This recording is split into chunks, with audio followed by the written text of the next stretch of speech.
Avui fem una nova versió de les llenties amb verdures.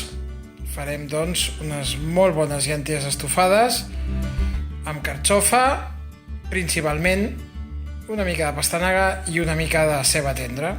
I posarem també, quan sofregim la ceba tendra, llavors de cilantre i de comí.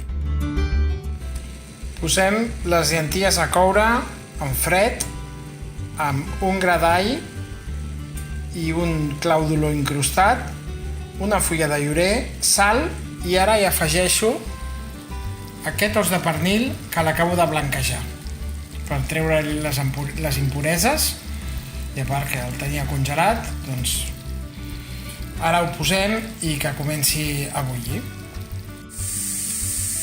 Mentre les llenties s'estan coent amb l'os de pernil, fem un sofregit de ceba tendra i pastanaga.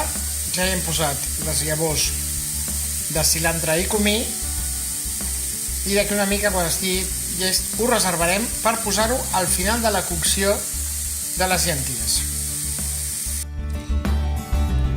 Ja hem pelat les carxofes i les hem tallat a quarts. Ara les tenim aquí amb aigua amb llimona i les poso de seguida en la cocció de les llenties, que està més o menys cap a la meitat.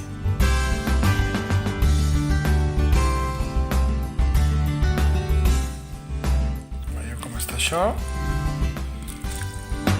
Les posem directament així.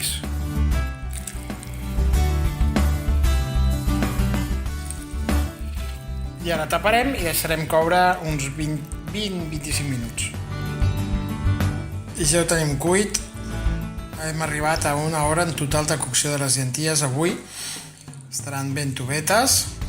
I ara hi afegirem el sofregit de ceba i pastanaga amb espècies. Veieu? Ja està. Ara ho barrejaré i ho serviré. Això hagués tingut un gust molt diferent si hagués començat fent el sofregit en aquesta cassoleta i després hi hagués tirat les llenties.